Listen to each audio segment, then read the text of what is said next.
I want to talk about this book that inspired me a time when I had my revision of my thoughts. It's called Freedom and Justice by Rune Engelbrecht Larsen, a Danish intellectual and writer. This is one book of a series about citizenship and liberties and about democracy and the laws of the law. He looks back at the ideas of history of ideas, and looks back at the Greek and Roman societies and the philosophers, and try to combine it with the actual way of how it is. And in this book, he talks about the term of freedom and justice and how they can be looked at back from the inheritance of them and to the actual situation in the modern societies. So I would like to go through this book because it had a good impact on me, since it's not a book that just goes about um, giving giving a one-sided view of freedom as something beautiful and the best and the most ideal. It's not an agitating book for freedom, because we many times can feel and know that freedom is not easy to implement in reality. That's why many people turn away from the Western way of these putting forward these values of freedom and justice and democracy and human rights, because so many times people feel in real life, well, yeah, beautiful idea, but is it really happening? And on the other side, what do we have to be with, and if without them, what is it that we really are missing? And that's what I wanted to look into in my revision of my thoughts and my way of life after the Khartoum crisis, that really defined a tragical and important stop in my entire life and thinking processes. And this book came as a small light into that. I know there have been many other books, and I've been reading some of these books published also in English and Danish, and but this book, despite it's in Danish, is very straightforward, easy to go to, and at the same time very practical. And as I said, it's not the pink cloud in the sky of freedom. It's more, well, is it really such a practical idea, and can we implement it, and what does history and the philosophers say about it? So I would like to go through this first chapter and then maybe give some comments, and then go through some of the other ideas in the rest of the book. The first chapter starts with the idea of freedom, and he says that what Montesquieu said is it's one of the most discussed and difficult ideas to do something about. It's the idea of freedom, and that makes it not so easy. And he tries to define two types of freedoms. The first one is the inner freedom, the freedom that Seneca and Stoic philosophers would be talking about, and other Puritanians later. It's about to be free from material slavery, and to be free from greed, and to control your own lust and tendencies, and to be that man you want to be, being free from the need of others, and being slave-like to in economical and social ways. And that's the inner freedom that you can find. The other opposite type of freedom is the freedom that's outward, being free from the society as a whole, being free from the suppression of the community and political leaders. So you should be able to uphold your outer freedom by being like you want, in the way you want, without any interference. And that's like putting the freedom on two poles, if we can say, in one way. And the other way of putting freedom is like, how much is this freedom truly arbitrary? Like, how much is it human nature? Are we from nature on, are we free, or have we always been part of something that controls us? And that's a discussion he also talks about among philosophers. And he mentioned John Stuart Mill in his work on freedom from 1859, saying that there are two ground principles of freedom.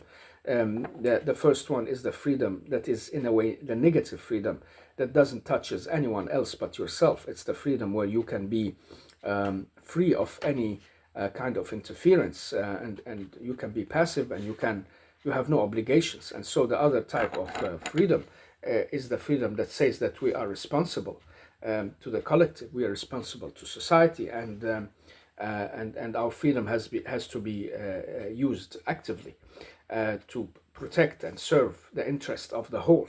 And you can see already here you have a contradiction and you have a collision, and we are on a course of collision that makes freedom difficult to uphold, because if you want to be that type of free man who does not interfere, well, others will, and they will take over, and maybe they will change the laws, or maybe they will use their freedom to make new values out of them. And so you have the responsibility, and at the same time, being responsible and active, that means you are also putting forward a kind of view of freedom that others maybe do not like or do not want to be part of. And that's why he's talking about one freedom can stand in the way of another freedom, and it's not easy to deal with that word freedom in this perspective and how it is implemented in real life.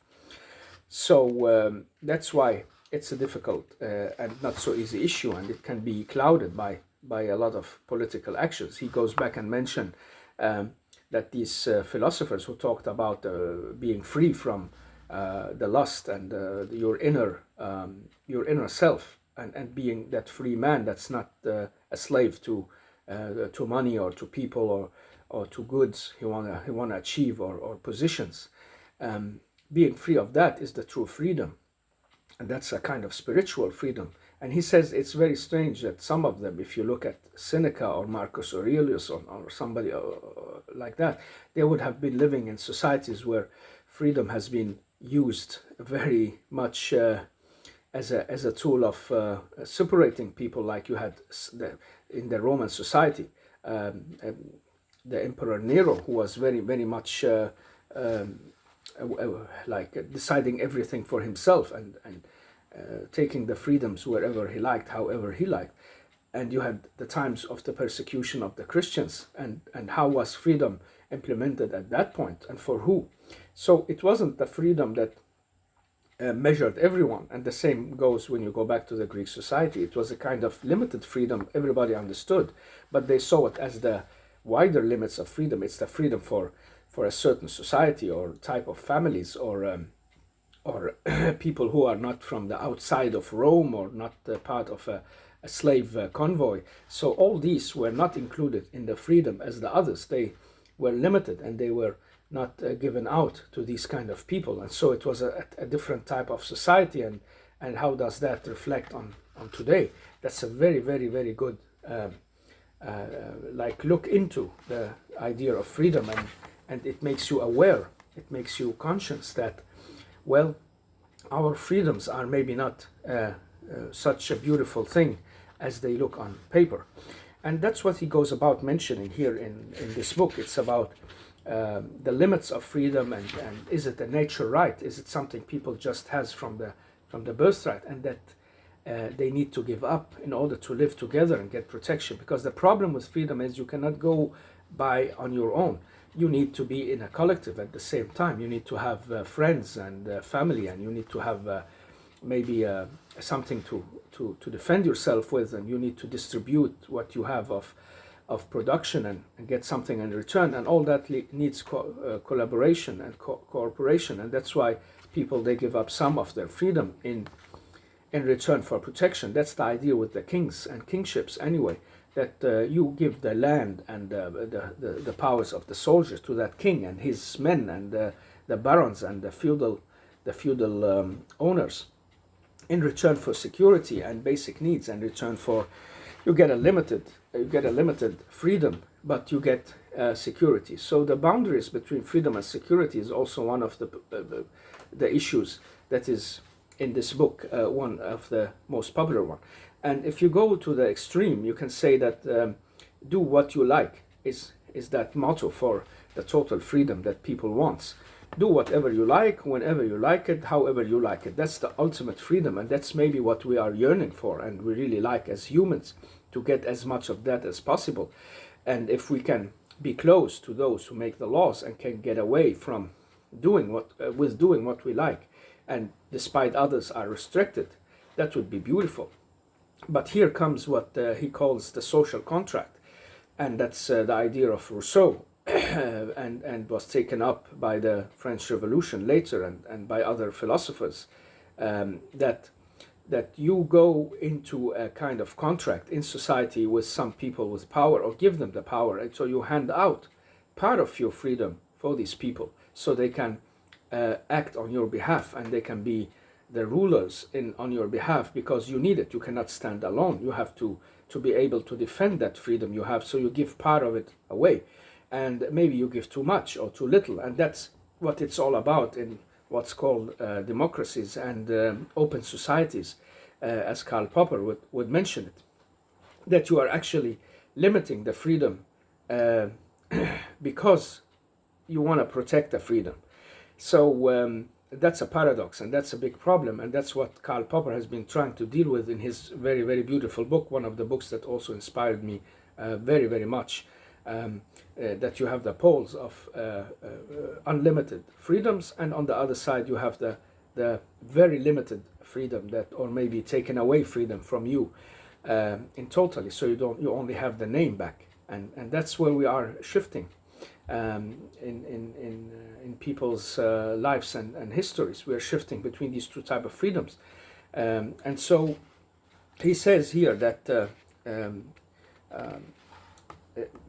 mentioning Karl Popper in The Open Society and Its Enemy from 1945, a very good and important text, that freedom means that the strong can be free to do what he likes with the weak, and to take that freedom from the weak person, because the strong who has the freedom will be able to do so. And that's why we want the state to limit the freedoms for everyone, and everyone would accept that limitation, because nobody should be given in to others who has the same freedom as oneself. And so part of the idea is that there is only the state to protect that. And so you limit your own freedom and give it up in order to protect it. That can sound very, very, very contradictory and very difficult to uphold in reality, because those who get, this is my comment now, because those people who get the freedom might misuse it and might get more of it and limit others' freedom. And so on one side you have do what you want, on the other side let the state do what it wants. And so you have these two poles and two opposites of the ideas of freedom. And so here we get a new kind of thinking in the story of freedom, that well, if we have to give up some of our freedom in order to be protected, we have to do it in a way so that we do not get a tyrant. And that's what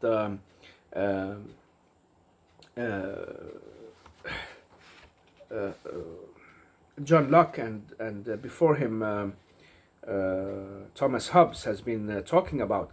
Especially Thomas Hobbes has been looking into that in his book Leviathan, that monster that becomes so big that it actually overtake the individual that had created it, and he says that basically humans are egoistic.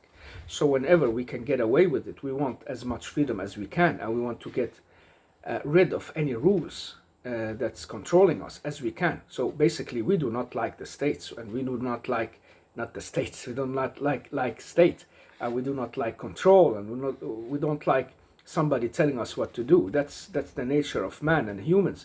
They want to be as free as possible, and but we are limited by the way of life we have and the nature around us, and so our nature cannot be upheld as it is. We have to deal with it in a social contract that's already established.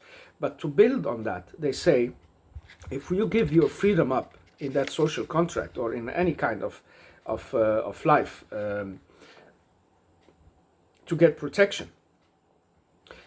Sorry, they're not calling it social contract. That was with Rousseau later, but they're calling it a contract, an agreement of a kind. And say, if you give that up to get protection, you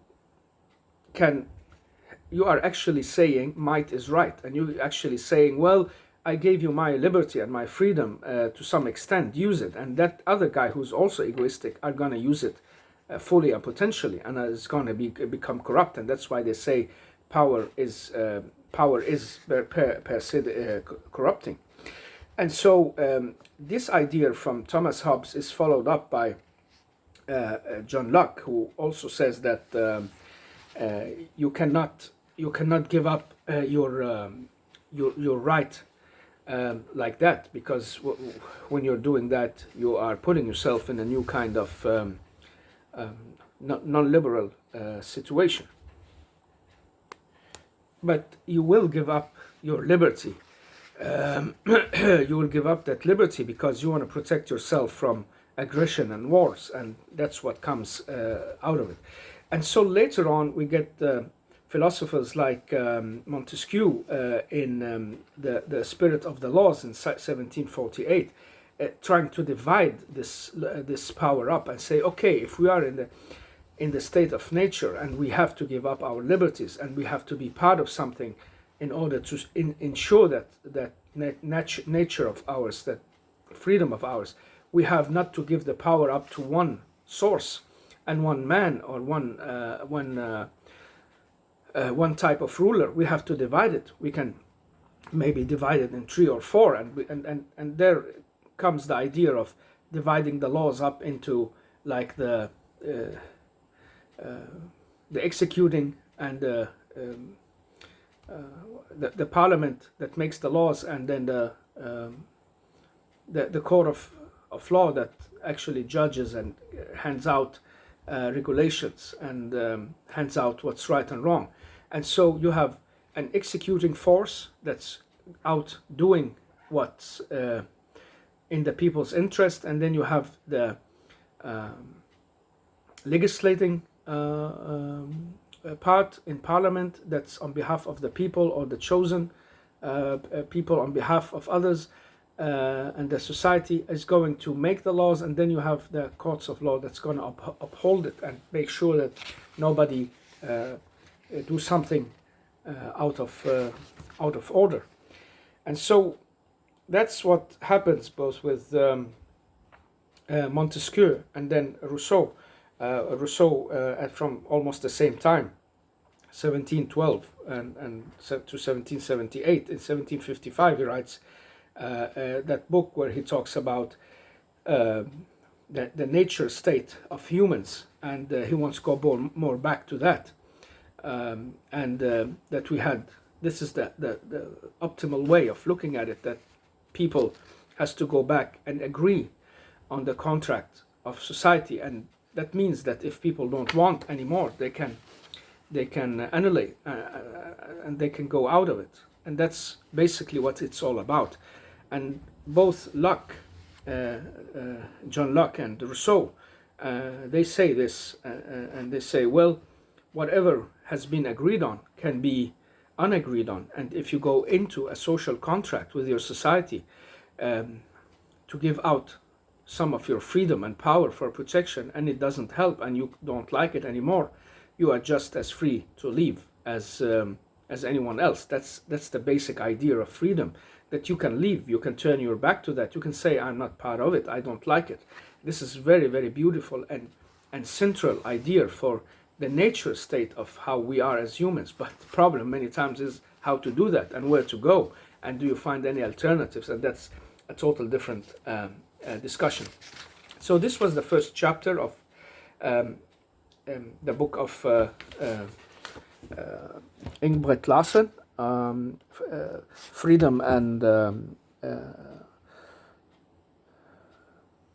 Righteousness, and how they are looked upon from philosophers and history, and it gives you like an inspiration on how they are really working in our society today. He don't need to explain, you can just like look at society, but he's going to explain, he's going to talk about modern times and totalitarianism and the way democracy is functioning. But anyhow, you can just by reading these chapters look and see, okay, we are already in a state of troublesome times between freedom and non-freedom. And so to sum up, freedom is given by nature, and you are welcome to leave the society and the contract if you don't find your freedom being upheld and your values being reflected in that society and those laws that you have accepted by accepting the people who are actually leading you. And then every individual can, freedom is that every individual can make his own decisions. And that means that you are free from any suppression. But you have, if you have to accept that this type of freedom is negative, that if others are making laws and you are not participating in them, then you are just a bystander. And that's the two type of freedom that you can really find in this book.